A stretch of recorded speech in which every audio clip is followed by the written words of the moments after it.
Bismillahirrahmanirrahim. Assalamualaikum warahmatullahi wabarakatuh. Alhamdulillah wassalatu wassalamu ala Rasulillah wa ala alihi wa sahbihi wa man tabi'ahu wa nasarahu wa man walah. Wala hawla wala quwwata illa billah. Rabbi shrah li sadri wa yassir li amri wa hlul 'uqdatam min lisani yafqahu qawli. Rabbi yassir wa la tu'assir, Rabbi tammim bil khair, wala hawla wala quwwata illa billahil aliyyil azim.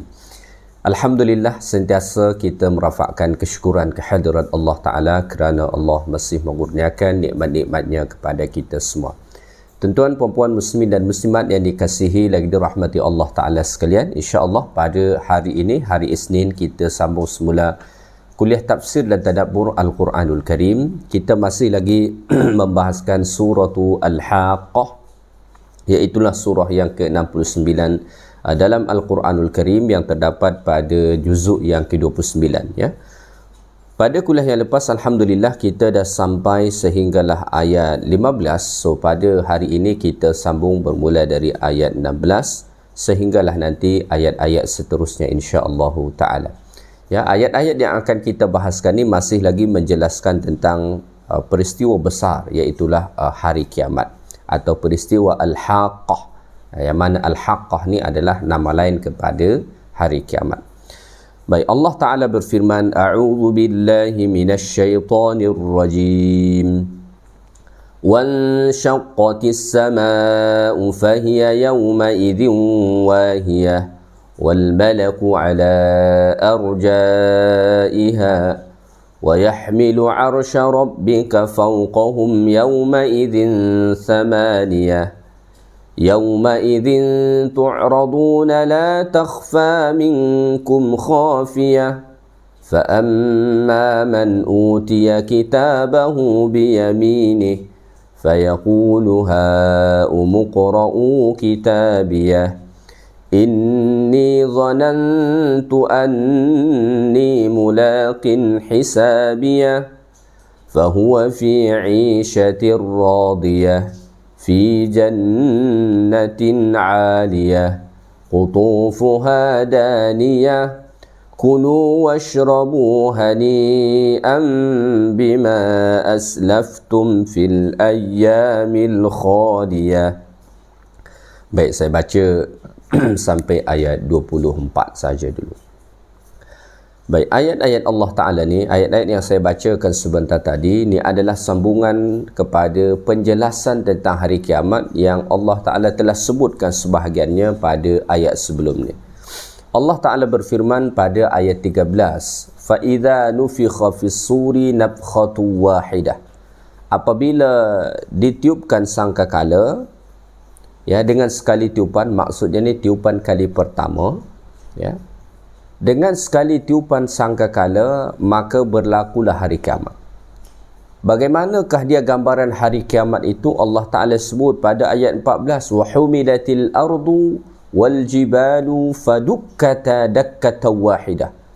Allah Subhanahu Wa Ta'ala akan mengangkat bumi dan gunung ganang, فَدُكَّتَا دَكَّةً وَاحِدَةً. Kemudian Allah Subhanahu Wa Ta'ala hancurkan keduanya dengan sekali hentaman. Allah Ta'ala buat bertembung begini, Allah angkat bumi, Allah angkat gunung ganang, Allah buat bertembung, hancurlah dia menjadi debu. Ya, maka segala sesuatu yang ada di atas muka bumi ini hancur binasalah pada ketika itu. Kalau bumi ini saja dah dihancurkan, gunung ganang dah dihancurkan, apatah lagi yang lain-lain, misalkan seperti bangunan, ya, dengan pelbagai macam pembinaan yang ada sekarang di atas dunia ini, maka semua nanti akan hancur habis semua, kerana bumi dan gunung ganang yang menjadi pasak kepada bumi selama ini telah dihancurkan Allah Subhanahu Wa Ta'ala. So oleh kerana itulah kata Allah, فَيَوْمَ إِذٍ وَقَعَتِ الْوَاقِعَةِ, maka pada hari itulah berlaku hari kiamat yang pasti berlaku itu. Baik, selepas hancur bumi, maka Allah Ta'ala ceritalah tentang langit. Bagaimana pula dengan langit? Ini yang Allah Ta'ala sebut pada ayat 16 ni. Kata Allah Ta'ala, وَانْشَقَّتِ السَّمَاءُ فَهِيَ يَوْمَئِذٍ وَاهِيَةٌ Kata Allah pada ayat 16, dan terbelah langit kerana pada hari itu langit menjadi rapuh.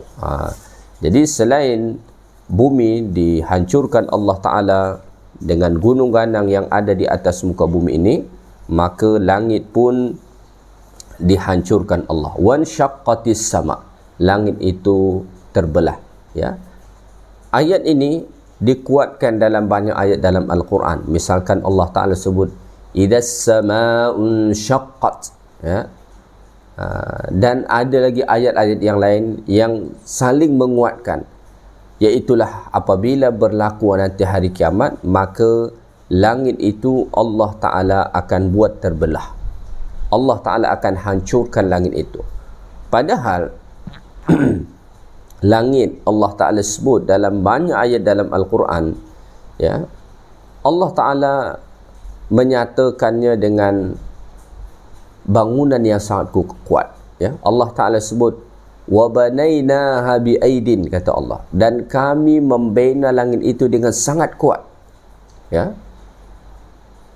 Dalam surah Al-Mulk juga Allah Ta'ala nyatakan, ya, kata Allah Ta'ala alladhi khalaqa sab'a samawatin tibaqa ma tara fi khalqir rahmani min tafawut. Ya, langit itu Allah Ta'ala bina dengan begitu cantik, dengan begitu sempurna, dengan begitu kuat, ya, sehingga akan tak pernah rosak. Tapi pada hari kiamat, ya, dengan sekali tiupan sangkakala itu, wan syaqqatis sama, maka langit pun terbelah. Langit terbelah. Fahiya yawma idhi wahiyah, kata Allah. Malah pada hari itu, kata Allah Ta'ala, dia begitu rapuh. Masya Allah. Bisababin nafkhi fis-sur, dengan sekali tiupan saja. Maka tuan-tuan dan perempuan sekalian yang dirahmati Allah Ta'ala, ya, begitu maha kuasa Allah, begitu kuatnya Allah Ta'ala. Dengan sekali tiupan sahaja alam semesta ini boleh hancur binasa. Kita nak menghancurkan rumah, katalah kita nak renovate rumah, ya, tukang tu dia nak menghancurkan rumah tu penat, tak mudah, ya. Padahal hanya rumah yang, ya, boleh kita kata kecil sangatlah bila mana dibandingkan dengan bumi, dengan alam semesta ini. Tapi Allah Ta'ala nak menghancurkan alam semesta ini mudah. Allah tak penat. Dengan sekali tiupan saja, fa idza nufikha fis-sur, apabila sangkakala ditiupkan, maka bumi dan gunung ganang diangkat hancur. Langit yang begitu tinggi, begitu kukuh selama ini, maka pada hari itu terbelah rapuh. Masya Allah, ya. Padahal sebelumnya Allah Ta'ala nyatakan ia adalah pembinaan yang sangat kuat, yang sangat kukuh, dibina oleh Allah Subhanahu wa Ta'ala. Allah Ta'ala menceritakan ini, apa tujuannya? Wa hadafut tahwili min sya'ni hadhihi an-nafkhah wa min sya'ni al-muqaddimat allati tataqaddamu as-sa'ah ay yasta'ida an-nas laha bil imani wal 'amali salih. Tujuan Allah Ta'ala menceritakan tentang perkara ini kepada kita adalah supaya kita membuat persiapan, mempersiapkan diri kita dengan iman dan amal salih sebelum ditiupkan sangkakala tadi. Kerana apabila sangkakala telah ditiupkan, maka tidak ada lagi masa untuk kita beramal ibadat. Tak ada kesempatan lagi bagi kita untuk bertaubat kepada Allah Ta'ala. Maka sebelum sampai kepada situ, ya, maka kita buat persiapan. Siapkan diri kita. Ya ayyuhalladzina amanu taqullah wal tanzur nafsum ma qaddamat lighad.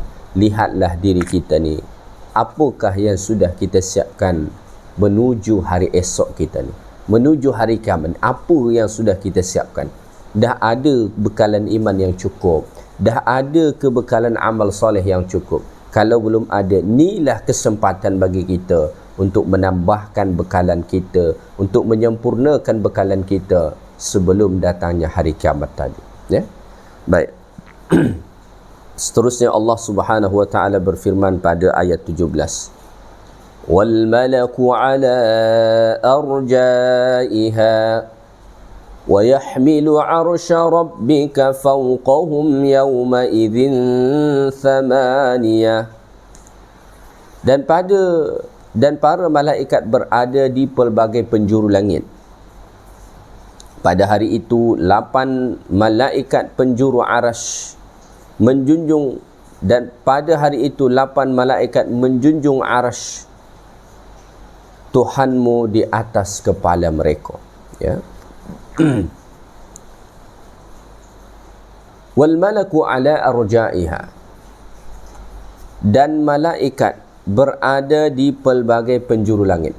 Apa maksud ayat Allah Ta'ala ni? Kata para ulama tafsir, ada malaikat-malaikat saat langit itu terbelah tadi, ada malaikat-malaikat yang berada di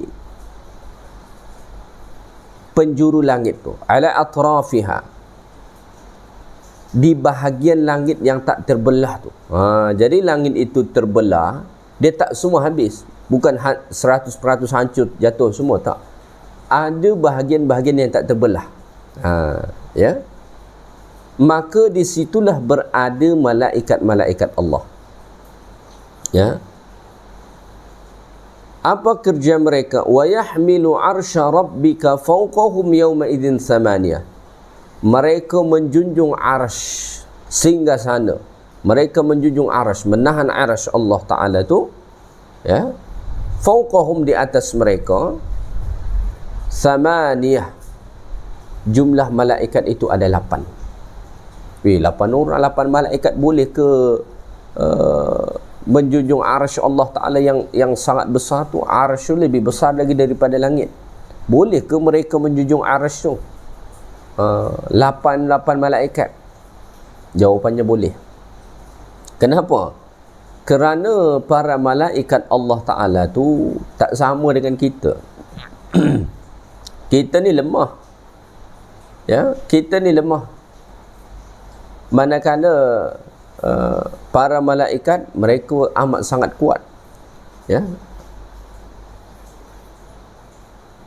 Maka disebut dalam riwayat, ya, daripada Jabir radhiyallahu taala anhu,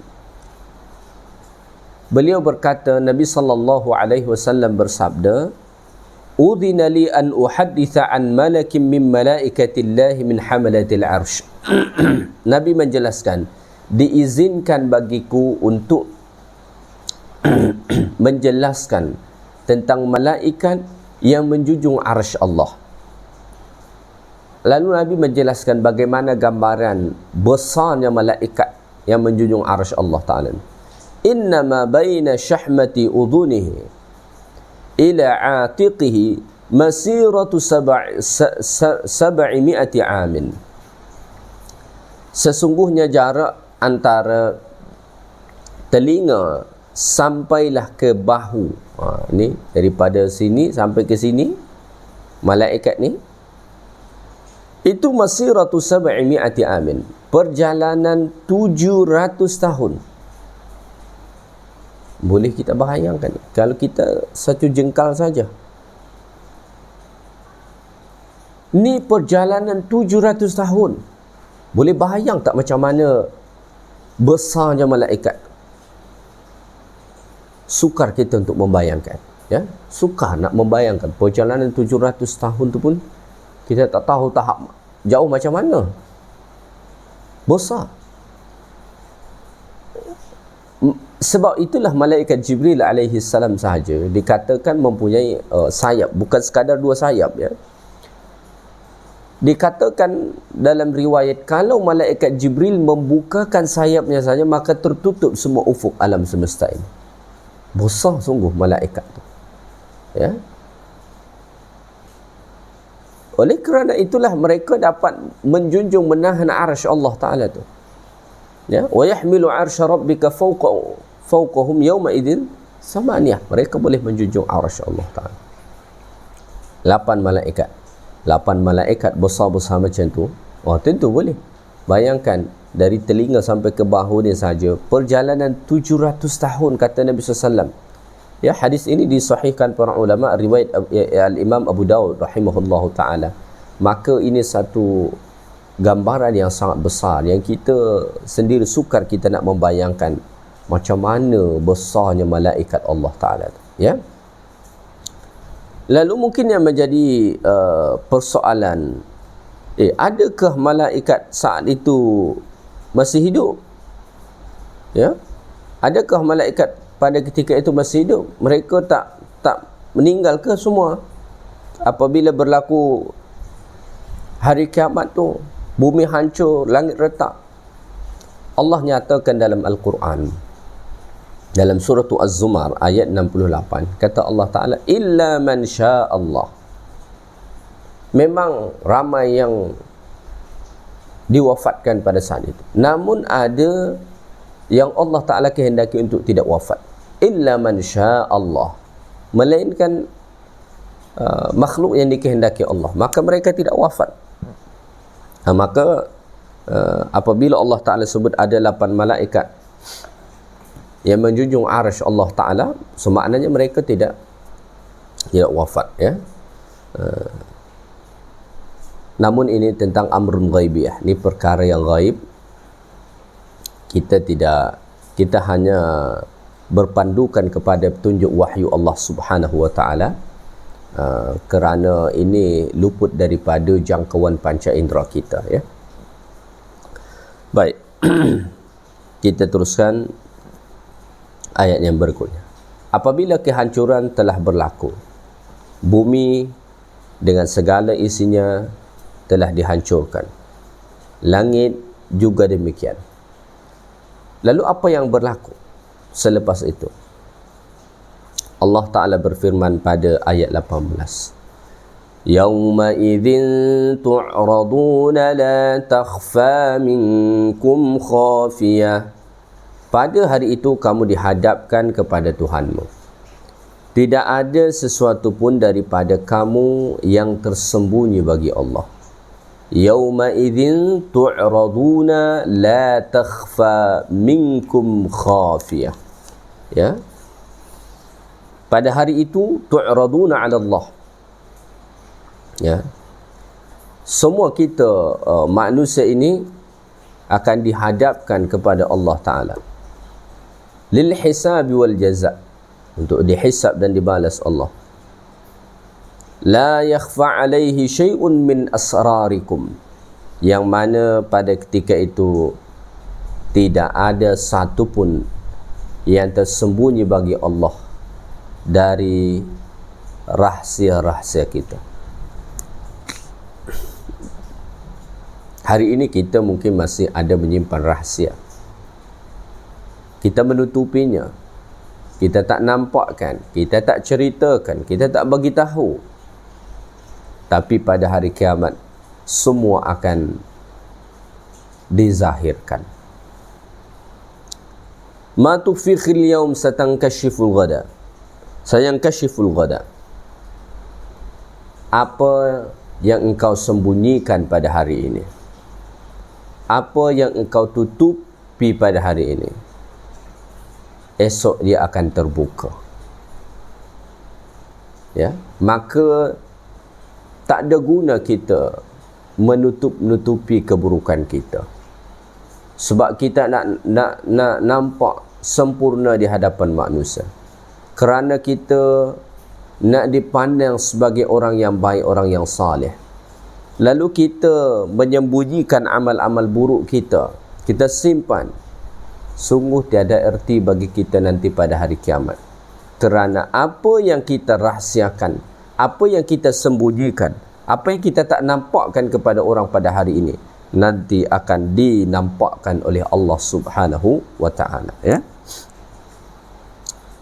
Maka para ulama mengatakan, kullu ma asrartum min amalin, setiap amal yang kamu rahsiakan, satalaqunahu muhdiran yawmal 'ard, kamu akan menjumpainya, dihadirkan nanti pada hari kiamat, di mana pada hari itu dinampakkan seluruh amal-amal ibadat yang kita lakukan, ya.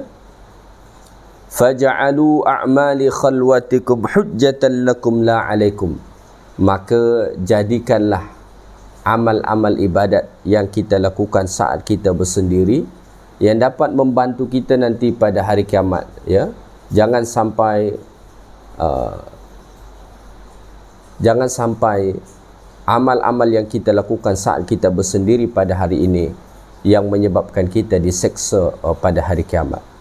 Maksudnya gini, semua amal ibadat yang kita lakukan pada hari ini, ya, dan segala sesuatu yang kita rahsiakan nanti akan diperlihatkan di hadapan Allah Subhanahu wa taala. Maka jangan sampai kita merahsiakan perkara-perkara yang buruk, perkara-perkara maksiat, kerana nanti pada hari kiamat akan diperlihatkan Allah Ta'ala. Tidak ada sesuatu yang tersembunyi daripada Allah Ta'ala. Maka oleh kerana itu, rahsiakanlah amal-amal kebaikan, sehingga pada saat Allah Ta'ala nanti membongkar semua rahsia-rahsia manusia, yang dibongkar rahsia kita adalah rahsia kebaikan yang dapat membantu kita pada hari kiamat. Jangan sampai kita menyimpan rahsia-rahsia yang buruk, rahsia-rahsia yang keji, kejahatan-kejahatan kita, sehingga akan nanti pada saat Allah Ta'ala membongkar rahsia, yang dibongkar adalah keburukan kita, sehingga akan ia dapat merosakkan kebaikan-kebaikan yang pernah kita lakukan. Wal'iyadzubillah, ya.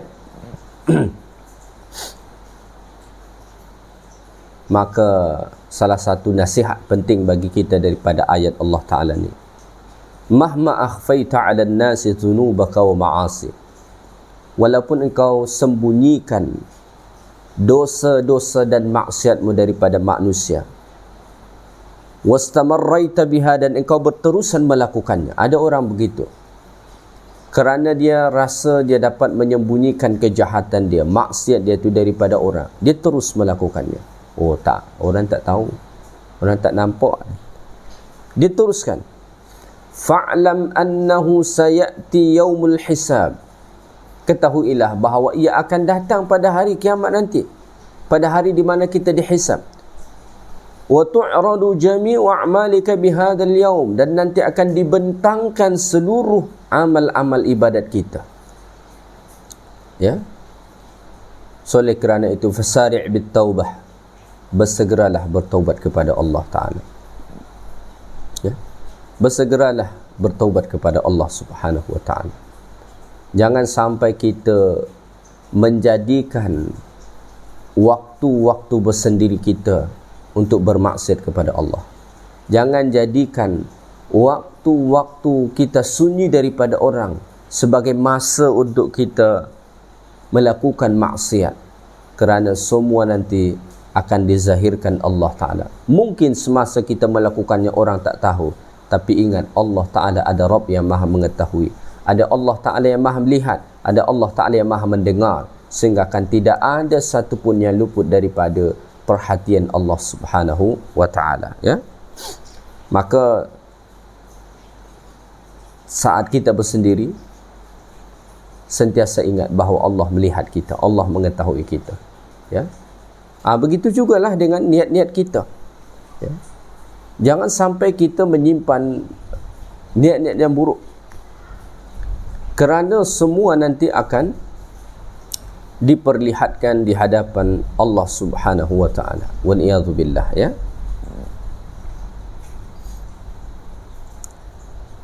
Maka salah satu soalan penting bagi kita daripada ayat ni, lau uridat hayatuka kamilatan bikulli tafasiliha kafilim, hal tastati'u musyahidatahu ma'a ahlika amaman nas?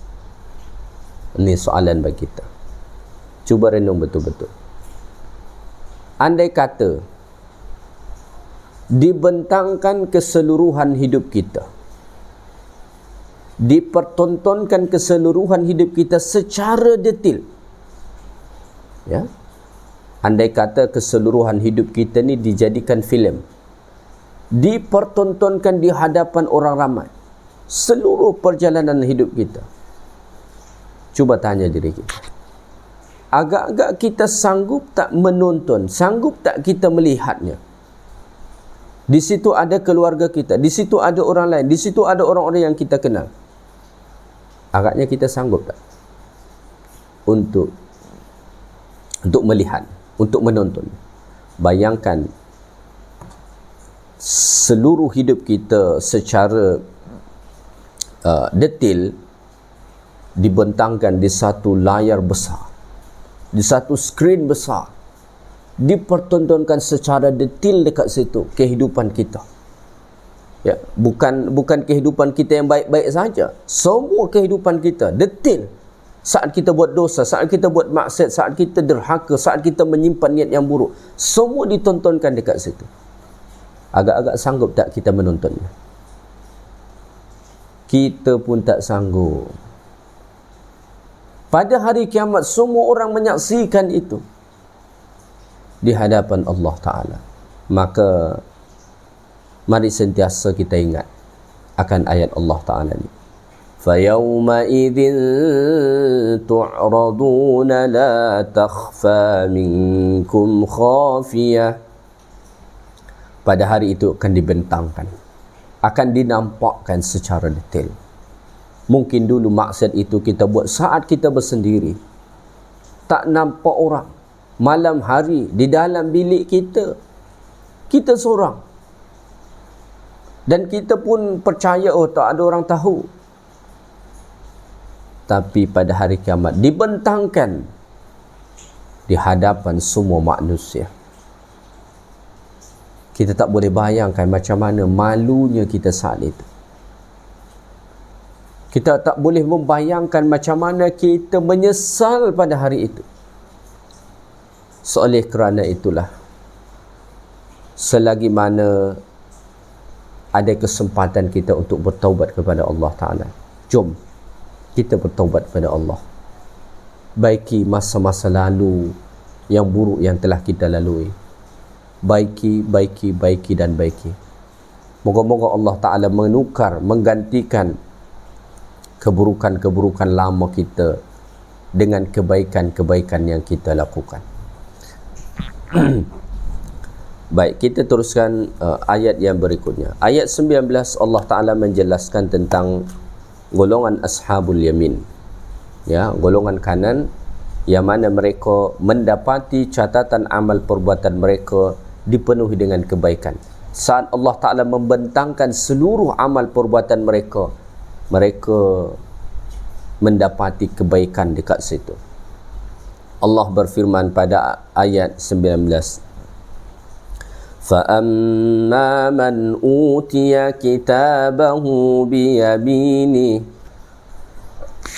فَيَقُولُ هَاؤُمُ اقْرَءُوا كِتَابِيَهْ.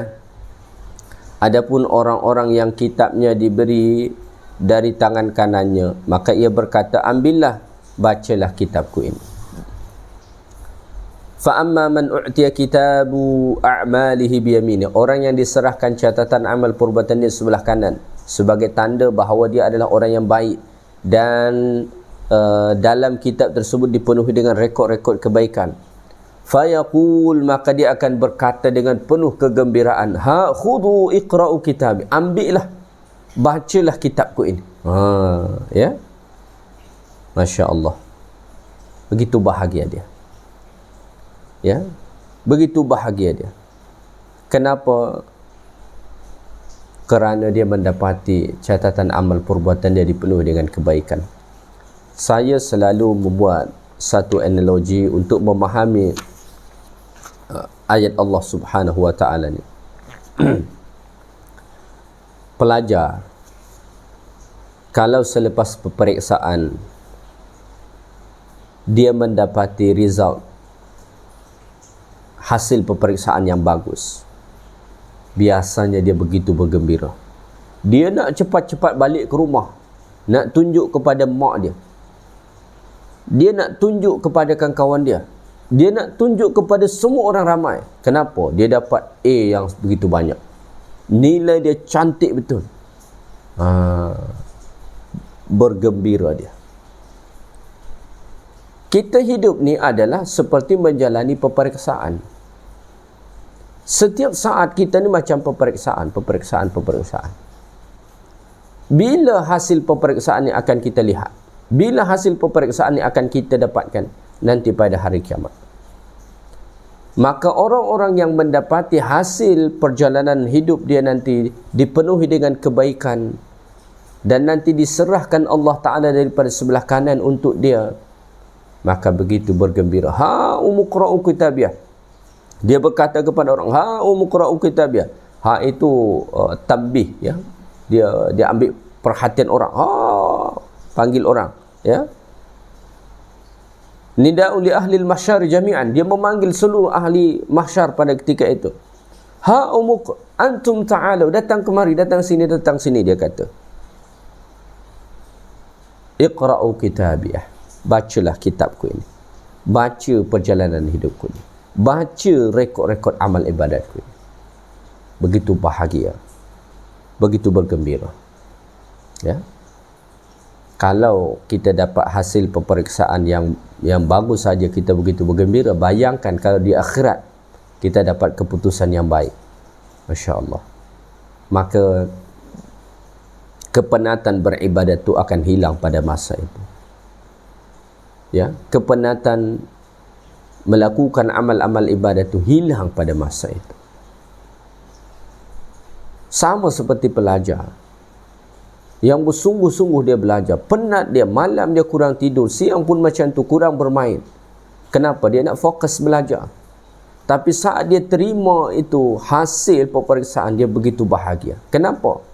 Dia mendapatkan hasil yang bagus. Kepenatan selama ni semua hilang. Malah dia akan bahagia dengan itu semua. Dia bersyukur dengan itu semua. Begitu jugalah nanti dengan orang-orang yang beriman dan beramal saleh. Apabila mereka mendapati catatan amal perbuatan mereka diserahkan sebelah kanan, diisi dengan pelbagai macam kebaikan, maka dia begitu bahagia. Sehingga akan kepenatan dia selama hidup dekat dunia ni beramal ibadat, bersabar, menahan kesakitan, hilang semua pada ketika itu. Ya. Mudah-mudahan Allah Ta'ala jadikan kita termasuk daripada kalangan mereka. Amin ya Rabbal Alamin. Seterusnya Allah Ta'ala menjelaskan pada ayat 20. Inni dhanantu anni mulaqin hisabiyah. Sesungguhnya aku yakin bahawa suatu saat aku akan menerima perhitungan terhadap diriku.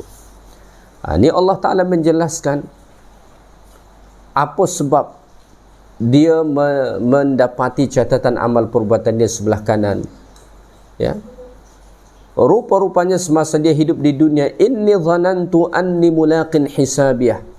Dia yakin, dia percaya semasa hidup dekat dunia bahawa dia akan menjumpai balasan amal-amal perbuatan dia pada hari kiamat. So, oleh kerana itu dia membuat persiapan yang mantap dengan iman dan amal-amal salih kepada Allah Subhanahu wa Ta'ala. Ya. Maka oleh kerana itu kita kalau nak selamat di akhirat, ya, kita kena sentiasa mengingati hari kiamat, yang mana nanti pada hari kiamat kita akan dihisab oleh Allah, akan dibalas seluruh amal-amal ibadat kita, ya, akan diperlihatkan semua pada ketika itu. Oleh kerana itulah insya-Allah kita dapat bersungguh-sungguh melakukan amal-amal kebaikan. Jangan pernah lupa, inni dhanantu anni mulaqin hisabiyah. Sentiasa hadirkan akhirat dalam hati kita. Istihdarul yaumil akhir min ahammi asbabin najah. Menghadirkan akhirat dalam hati kita itu antara sebab utama kita akan selamat. Kenapa? Li'annahu ba'ithu ala dawami muraqabatillah. Kerana kalau kita sentiasa ingat akhirat, itu dapat membuat kita sentiasa merasa diawasi Allah. Kalau kita dalam hati kita sentiasa ingat akhirat, percaya dengan akhirat, maka itu akan dapat membuat kita sentiasa merasa muraqabatullah, diawasi Allah, diperhatikan oleh Allah. Ya. Ma'a raja'il fawzi bi ridha. Beserta kita berharap, pada saat yang bersamaan kita berharap supaya selamat dengan redha Allah Subhanahu wa ta'ala. Ya. Maka Allah Ta'ala menjelaskan pada ayat 20 ni, inilah sebab utama kenapa dia mendapati catatan amal perbuatan dia sebelah kanan pada hari kiamat. Dan dia begitu bergembira kerana semasa di dunia dia yakin bahawa akhirat itu ada, dan di akhirat nanti akan Allah Ta'ala akan membalas seluruh amal perbuatan dia, sehingga akan dia pun mempersiapkan amalan yang sebaik-baiknya. Maka ini perkara yang paling penting kita tanamkan. Jadikan akhirat itu sentiasa ada dalam hati kita. Kalau akhirat ni ada sentiasa dalam hati kita, insya-Allah kita akan merasai pengawasan Allah. Apabila kita merasa di bawah pengawasan Allah, maka kita akan bersungguh-sungguh melakukan amal kebaikan dan akan bersungguh-sungguh meninggalkan amal-amal keburukan. Apabila ini kita dah lakukan, maka insya-Allah kita nanti akan mendapati catatan amal perbuatan kita dalam keadaan yang baik insya-Allah Ta'ala pada hari kiamat. Ya. Fahuwa fi 'ishatir radiyah. Ayat 21 Allah Ta'ala sebut, fahuwa fi 'ishatir radiyah, maka orang itu berada dalam kehidupan yang diridai. Maka kehidupan dia di akhirat berada dalam kehidupan yang diridai. Allah Ta'ala redha dengan dia dan dia redha dengan kehidupan tu. Kehidupan yang menyenangkan, puas hati, tak ada sedikit pun kekecewaan. Tak pernah kita merasai kehidupan yang sepenuhnya redha, kerana setiap saat di dunia ini ada kekecewaan, ada kegelisahan, ada kerisauan. Nanti dia akan mendapati kehidupan yang redha, di mana dia merasai kebahagiaan yang sempurna. Tak ada rasa takut, tak ada rasa bimbang, tak ada kesedihan, tak ada macam-macam. Ya. Fi jannatin 'aliyah, di mana itu berada di dalam syurga yang tinggi. Tinggi bangunannya dan tinggi kedudukan mereka di dalam syurga Allah Subhanahu wa ta'ala. Masya Allah. Ya. Allah menjelaskan sedikit bagaimana gambarannya. Qutufuha daniyah, kata Allah Ta'ala pada ayat 23. Buah-buahan dekat. Maka ahli syurga, ya, menikmati buah-buahan dengan begitu dekat. Bukan mereka yang mendekati buah tersebut, tapi buah itulah yang mendekati mereka. Sehingga kan dalam keadaan mereka berdiri boleh ambil buah, dalam keadaan duduk boleh ambil, dalam keadaan berbaring sekalipun boleh ambil. Dia dalam keadaan berbaring, dia nak buah-buah yang datang, bukan dia yang datang ke pokok, bukan dia kena panjat, bukan dia kena ambil galas segala macam. Buah tu yang datang kepada dia. Masya Allah. Bagaimana mereka tidak redha dengan kehidupan yang macam tu? Tak perlu susah, tak perlu kepenatan, tak ada kerisauan. Bagaimana mereka tak redha? Masya Allah. Kulu washrabu hani'an bima aslaftum fil ayyamil khaliyah. Allah berkata kepada mereka, makan dan minumlah dengan nikmat kerana amal yang telah kamu kerjakan pada hari-hari yang telah lalu. Masya Allah. Apabila mereka sudah berada di dalam syurga, menikmati segala yang ada di situ, makanan dan minuman, maka Allah mengatakan, kulu washrabu hani'an. Ya? Makan dan minumlah sepuas hati. Ba'idan an kulli adha. Tak akan ada keburukan, kesakitan yang akan menimpa kamu. Banyak mana pun makan, banyak mana pun minum di sana, mereka tidak akan sakit. Berbeza dengan kita. Kita sekarang banyak sakit kerana banyak makan. Ya. Salimina min kulli makruhin, mereka selamat daripada hal-hal yang buruk. Ya. Allah Ta'ala sebutkan itu kepada mereka, bima aslaftum fil ayyamil khaliyah, kerana amal-amal yang telah kamu lakukan pada masa-masa yang dulu. Ya. Kerana amal-amal yang telah kamu lakukan pada hari-hari yang telah lalu. ternyata Allah Ta'ala beri mereka ganjaran itu kerana amal-amal yang telah mereka lakukan pada hari-hari yang telah mereka lalui semasa hidup dekat dunia. Sebab itulah Allah masukkan mereka ke dalam syurga dan menikmati segala macam kenikmatan yang ada di sana. Ya. Maka kita perlu betul-betul merenungkan ayat Allah Subhanahu wa taala. Sekarang ni kita sedang berada di kehidupan dunia. Ayyamul khaliyah tu ni sekarang hari-hari kita ni. Ya. Maka manfaatkanlah hari-hari yang sekarang untuk beribadat kepada Allah, untuk taat kepada Allah, sehingga akan kita mendapati ganjaran terbaik nanti di akhirat.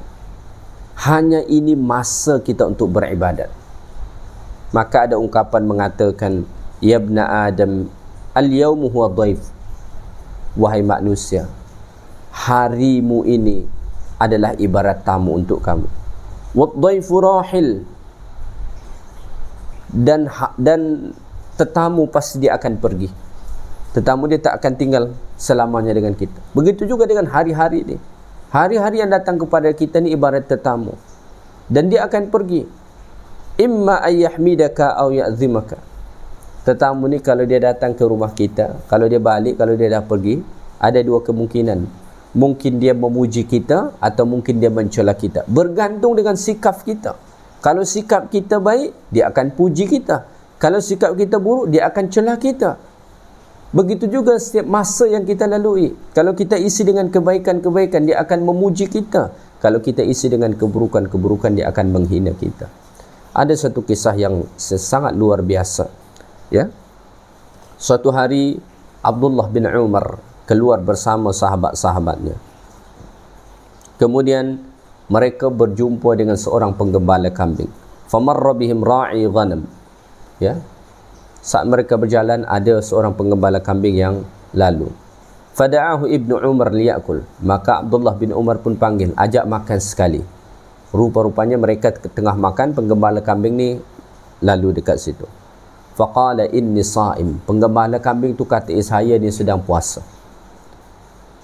Qala Ibnu Umar, Abdullah bin Umar berkata, atasumu fi mithli hadal yawm al-har asyadid. Kau berpuasa ke pada hari yang sangat panas macam ni? Masa itu tengah musim panas yang sangat-sangat panas. Dia berpuasa. Abdullah bin Umar sampai bertanya, engkau berpuasa ke panas hari macam ni? Al-harru asyadid. Hari yang sangat panas.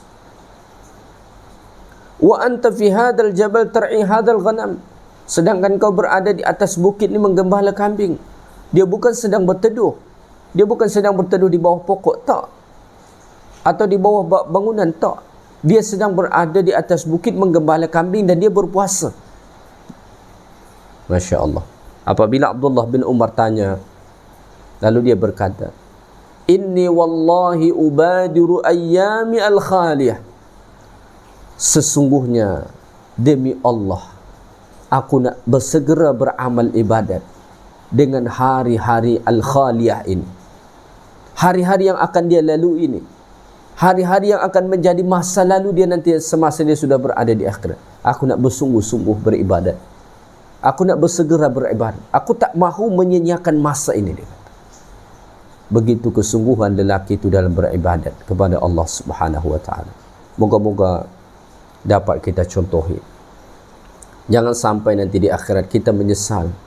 Allah telah beri kita masa sekarang tapi kita tak gunakan untuk beramal ibadat. Jangan sampai nanti kita menyesal dekat sana. Bayangkan Allah menjelaskan dalam Al-Quran, mereka yang sudah di akhirat itu, mereka yang sudah mati itu meminta kepada Allah, andai kata Allah Ta'ala bagi mereka masa satu saat saja, mereka akan gunakan untuk sujud kepada Allah. Kita masih Allah beri berpuluh-puluh saat, beratus-ratus saat. Maka bersyukurlah kepada Allah dengan menggunakan masa ini beramal ibadat kepada Allah Subhanahu wa taala. Moga-moga insya-Allah dengan inilah kita nanti akan selamat di akhirat Amin ya rabbal alamin. Mungkin sekadar ni saja kuliah kita pada hari ini. Mudah-mudahan bermanfaat untuk kita semua, yang baik daripada Allah, segala yang kurang daripada saya. InsyaAllah kita sambung pada minggu hadapan pula. Subhanakallahumma bihamdik, asyhadu an la ilaha illa anta astaghfiruka wa atubu ilaik. Assalamualaikum warahmatullahi wabarakatuh.